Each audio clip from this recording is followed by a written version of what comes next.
স্বাগত জানাচ্ছি আজকের সংবাদে। আপনাদের সাথে আছি আমি আমিনা সুমি। প্রথমেই সংবাদ শিরোনাম। ফ্যাসিবাদী শাসন থেকে জাতির পুনর্জন্মের দিন 5 আগস্ট, প্রধান উপদেষ্টা।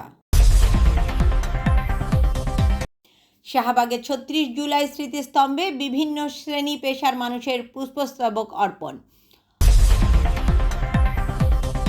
আমার ধারণা শেখ হাসিনার শেষ দিন ভারতেই কাটবে, আসিফ নজরুল।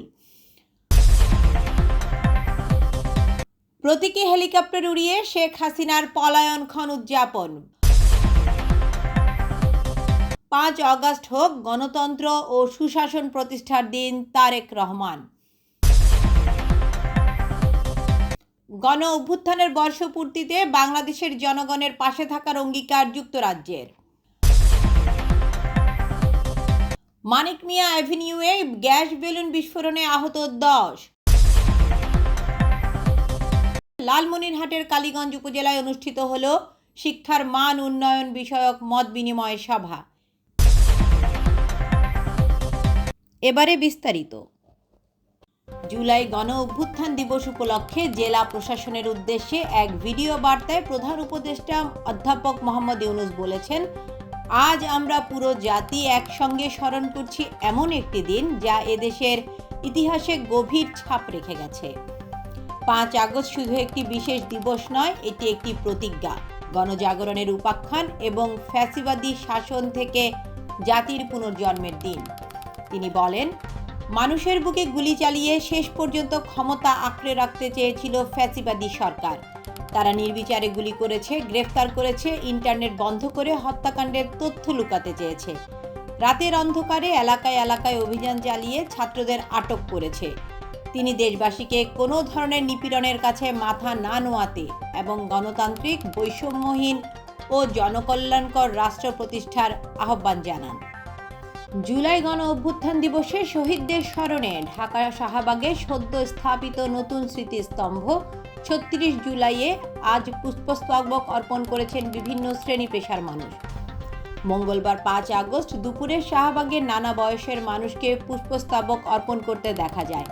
এদিকে জুলাই গণ অভ্যুত্থান দিবসকে স্মরণে রাখতে রাজধানীর মানিক মিয়া অ্যাভিনিউয়ে অনুষ্ঠিত হচ্ছে জুলাই ঘোষণাপত্র পাঠ অনুষ্ঠান। এই উপলক্ষে সকাল থেকেই রাজধানীর মানিক মিয়া অ্যাভিনিউয়ে সাধারণ মানুষের উপচে পড়া ভিড় দেখা গেছে। জুলাই গণ অভ্যুত্থানে নির্বিচারে মানুষ হত্যা প্রসঙ্গে অন্তর্বর্তী সরকারের আইন উপদেষ্টা অধ্যাপক আসিফ নজরুল বলেছেন, যুদ্ধক্ষেত্রেও কিছু কাজ নিষেধ করা আছে। কেউ পালাচ্ছেন, নিরস্ত্র মানুষ মৃত্যু যন্ত্রণায় কাতরাচ্ছেন, এমন মানুষকে যুদ্ধক্ষেত্রেও হত্যা করা যায় না। পৃথিবীর যে কোনো আইনে এটা যুদ্ধ অপরাধ। কিন্তু জুলাই গণ অভ্যুত্থানকালে দেখা গেছে পালিয়ে যাচ্ছেন এমন মানুষকে মেরে ফেলা হয়েছে। মৃত্যু যন্ত্রণায় কাতর এমন মানুষ হাতজোড় করেছেন, তাকে কাছ থেকে গুলি করা হয়েছে। একটা মানুষ মৃত্যু যন্ত্রণায় কাতরাচ্ছেন, তার মাথায় গুলি করা হয়েছে, লাশ পুড়িয়ে দিয়েছে।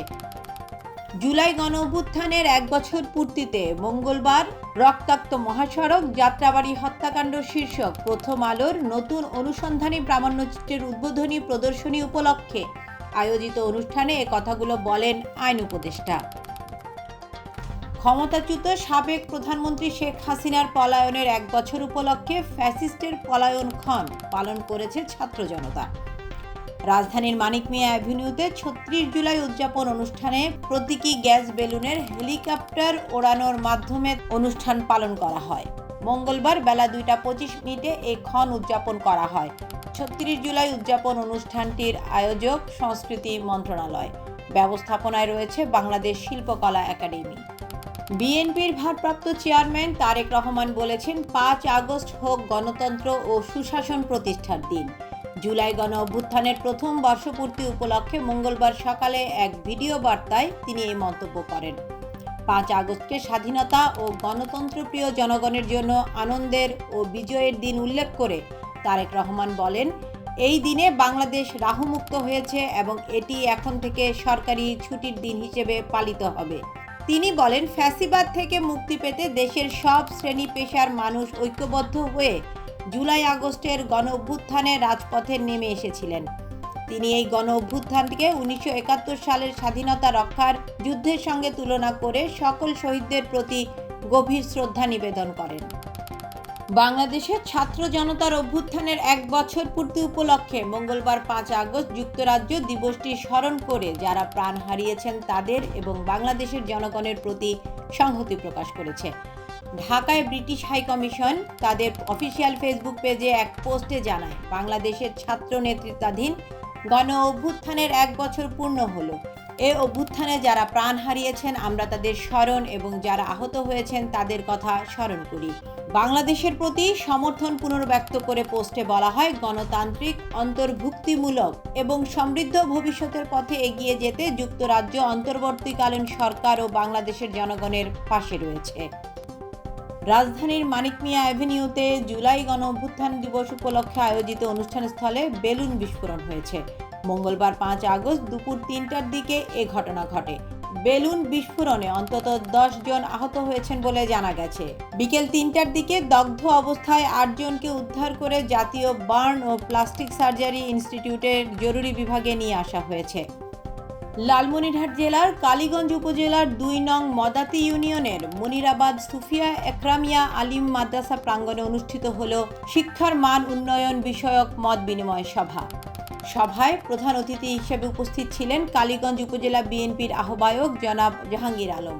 তিনি শিক্ষার মান উন্নয়নে গঠনমূলক বক্তব্য প্রদান করেন এবং স্থানীয় শিক্ষার্থীদের উন্নত ভবিষ্যতের জন্য পাশে থাকার আশ্বাস দেন। সভা শেষে তিনি বৃক্ষরোপণ কর্মসূচির উদ্বোধন করেন। সারা দেশের সর্বশেষ সংবাদ পেতে আমাদের ইউটিউব চ্যানেলটি সাবস্ক্রাইব করে রাখুন। আমাদের সাথে থাকার জন্য আপনাকে অসংখ্য ধন্যবাদ।